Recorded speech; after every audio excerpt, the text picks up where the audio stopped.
दिलदार पाकिस्तान की पॉडकास्ट में शहजादी का प्यार भरा आदाब। आज फिर आपके साथ दिलचस्प सुर्खियों को शेयर करेंगे। इस वक्त सच्ची बात तो यह है कि पाकिस्तान में इतने मसाइल हैं, ऐसे कभी भी कम तो नहीं हुए कि उनके बारे में सोच सोच के इंसान परेशान हो जाता है। मुल्क से बाहर रहने वालों की सबसे बड़ी गलती ये है, गलती या कमज़ोरी, कि हम बहुत जल्दी परेशान हो जाते हैं पाकिस्तान के लिए। और वहाँ पे जो रहने वाले ज़्यादातर लोग हैं वो इतना ज़्यादा नोटिस नहीं लेते। ये जो जितने प्रोग्राम्स चल रहे हैं, जितनी सुर्खियाँ चल रही हैं, ये जितनी बहसो मुबाहसे चलते हैं, मेजॉरिटी जो है ध्यान तो रखते हैं क्या हो रहा है, लेकिन इतना ज़्यादा वो इम्पैक्ट नहीं होता उनके ऊपर। बस वो लगता है कि हाँ ये तो चलता ही रहता है। तो ये जो इस किस्म का रवैया है वो बाहर में जो रह रहे हैं लोग, उनमें ये चीज़ नहीं है। उनका एटीट्यूड थोड़ा सा फ़र्क है, क्योंकि वो बहुत सीरियसली इन चीज़ों के लेते हैं, क्योंकि उनको उलझन भी होती है, क्योंकि ऐसी बातें होती हैं उन बहसों मबासे में जिनको इंसान सोचता है कि ये सीधे सवाल का सीधा जवाब क्यों नहीं देते, ये मसलों की तरफ क्यों नहीं जाते, हल क्यों नहीं ढूंढते, ये खाम में जो है झगड़े लगे रहते हैं इनके ना, कुछ इस किस्म की बात। छोटी सी मिसाल है, अगर आप अपने आप को इससे पीछे, जैसे कि हो कि आपको कोई सपोज़ करें कि मसला है, घरेलू है, कारोबारी है, कुछ भी है, तो अगर आप अपने आप को उस सिचुएशन से परे हटा के थोड़ा सा looking from the outside in उस मसले को देखेंगे तो आपको वो थोड़ा सा क्लैरिटी में नज़र आएगा। तो क्योंकि वो मसला आपका होगा, तो वो एकदम से जब आपको थोड़ी सी क्लैरिटी होगी तो आपको उसमें हल करने का फ़ायदा भी होगा और उसको हल खुद भी कर सकते हैं आप। वो अपना मसला हल करने के लिए कैबिनेट कमेटी का इंतज़ार नहीं होता, लोगों की हाँ मिलाने का इंतज़ार नहीं होता। तो ये जब मसला आ जाता है ना मुल्क का, तो इतने लोगों की जब राय होती है, हम जब बाहर से बैठ के उनको देखते हैं कि ये क्यों नहीं हो रहे, तो हम बहुत जल्द ज़रा उनका फ़िक्र करना शुरू कर देते हैं। अगर हम अपने काम को इबादत ना सही काम समझ कर करें, हम सब तो बहुत से मसले हल कर सकते हैं। पाकिस्तान के अंदर ही चंद एक ऐसे महल्ले और गांव हैं जो खुद अपना निज़ाम बहुत बेहतरीन तरीके से चला रहे हैं। उन्होंने अपनी ज़िम्मेदारी खुद ली हुई है। बाकी का मुल्क तो हुकूमत के इंतज़ार में और कोसने के शुगल में मसरूफ़।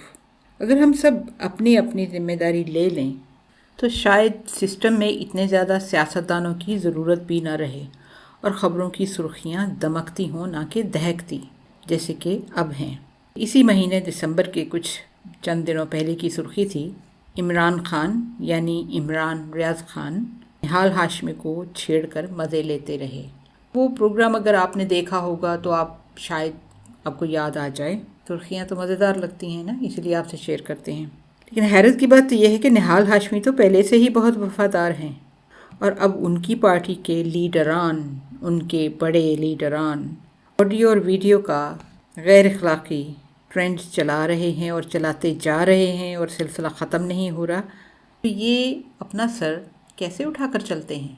और जहाँ ज़िक्र आता है सहाफ़ियों का, चंद एक सहाफ़ी जो कि एक किस्म से साइड लेते हैं जिस भी वजह से, उनके बारे में भी ख्याल आता है। क्या है कि अपना रेडियो प्रोग्राम चलाते हुए यहाँ पे ऑस्ट्रेलिया में कुछ साल पहले एक बहुत मशहूर सहाफ़ी जो थे उनके साथ इंटरव्यू करने का मौका मिला मुझे।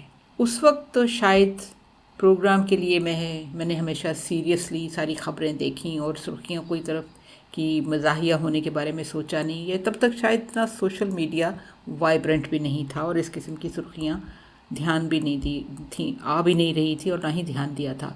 लेकिन जहाँ तक उस सहाफ़ी का ताल्लुक़ था, उस वक्त तक मेरे जहन में ये बिल्कुल नहीं था कि ये सहाफ़ी जो हैं वो किसी जमात के ख़ास करीब हैं जिस भी वजह से, और वो एक तरफ़ा किस्म की रिपोर्ट देते हैं।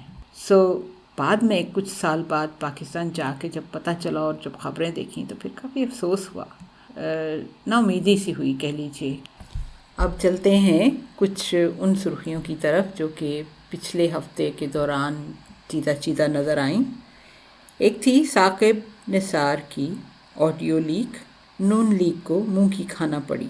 یہ میرے خیال میں تھا منصور علی کا پروگرام ٹو دا پوائنٹ۔ ہاں، صدیق جان کے ویلاگ کی سرخی تھی بریکنگ نیوز، نجم سیٹھی کے بعد طلعت حسین کا ویڈیو کلپ سامنے آ گیا۔ ان دونوں حضرات کو اب صحافت سیاست سے ریٹائرمنٹ ہو جانا چاہیے۔ مشورہ تو ٹھیک ہے۔ ایک اور ٹاک شو جو تھا، میرے خیال میں ٹاک شو سینٹرل کی ایک ہیڈ لائن تھی، مریم منہ دکھانے کے قابل نہ رہی، رانا شمیم نے نون لیگ کی سیاست آگ میں جھونک دی۔ یہ سب سے زیادہ مزاحیہ سرخی ہے، اس کے بارے میں کہنا کہ وہ منہ دکھانے کے قابل نہ رہیں۔ کس بات کے اوپر وہ منہ دکھانے کے قابل نہیں رہیں گی؟ مریم اور ان کے ابا جو ہیں، ان کی تو قریب کیا دور کئی میل اس قسم کی کسی بات کا دخل نہیں ہوگا۔ ان کے بارے میں ایک جرنلسٹ جو تھے، ان کا نام بتائیں آپ کو یا نہ بتائیں؟ آخر ان کی جس طریقے سے انہوں نے مکالمہ بولا ہے، آپ کو پتہ چل جائے گا کہ وہ کون ہیں۔ مریم صفدر کے بارے میں انہوں نے کہا تھا ایک دفعہ، اور سچ میں بہت ہی مزیدار بات ہے، آپ بھی ہنسیں گے۔ کہنے لگے ایک پروگرام کے دوران، یہ محترمہ اتنی روانی سے جھوٹ بولتی ہیں جیسے گاجریں کھاتے ہیں۔ سچ میں بہت مزے کی بات ہے۔ That should be quote of the year. حیرت ہوتی ہے، لگاتار جھوٹ بولنے والی ایک عورت دوسروں کو جھوٹا کہے۔ اور جہاں تک رہا تعلق رانا شمیم کا، تو ان کی یادداشت کی خرابی جو ہے وہ سمجھ آتی ہے۔ ویسے سوشل میڈیا نے تو ان کا نام گجنی رکھ دیا ہے۔ سچی بات تو یہ ہے کہ منہ دکھانے کے قابل تو وہ بھی نہیں رہے۔ اتنی بھاگ دوڑ میں لندن میں حاضری دی انہوں نے، اس لیے کہ نواز شریف کو اپنے ویزے کے لیے وہ ایفیڈیوٹ چاہیے تھا، اور اس کے بعد پھر رانا شمیم پاکستان آ کر امنیزیا کا شکار ہو گئے اور جگ ہنسائی ہوئی۔ ہو سکتا ہے ان کا ضمیر مطمئن ہو، کیا کہا جا سکتا ہے۔ ایک اور بھی تھی پچھلے ہفتے کی سرخی غالباً، مریم صفدر آج خود گڑھے میں گر گئی۔ حیرت کی بات ہے نا، اب کتنے گڑھوں میں گریں گی وہ۔ اچھی بات تو یہ ہے کہ برطانوی عدالتوں کے جو فیصلے ہیں، ان کے بارے میں پڑھ کر اور سن کر بہت خواہش ہوتی ہے کہ پاکستان کی عدالتوں کے فیصلے، ان کے بارے میں بھی کبھی ہم ایسی سرخیاں پڑھیں اور سنیں۔ کیا ہم میں سے کوئی سوچ سکتا تھا؟ سچی بات تو یہ ہے کہ ملک ریاض اور ان کے بیٹے کو برطانوی عدالت یوں بے بس کر دے گی۔ ایک اور تھی سرخی، جج رانا شمیم نے سارا کھیل بگاڑ دیا، عدالت میں نیا بیان دے کر جنگ گروپ کے ساتھ ہاتھ کر دیا، ثاقب نثار کے خلاف بیان حلفی نہ نگلا جائے نہ اگلا۔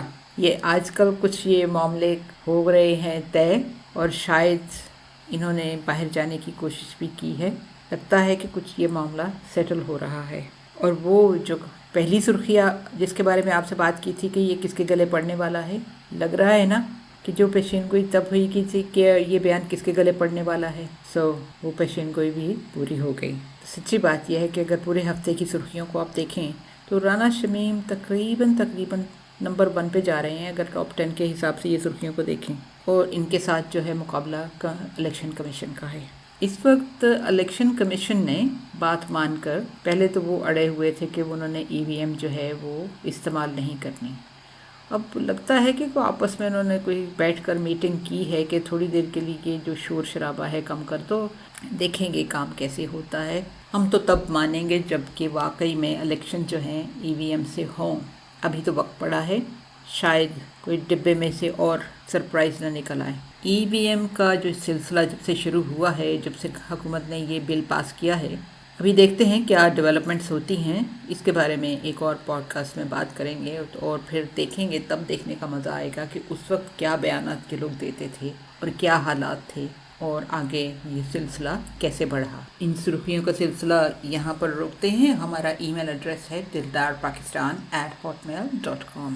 Until next time, take care, God bless, Allah Hafiz.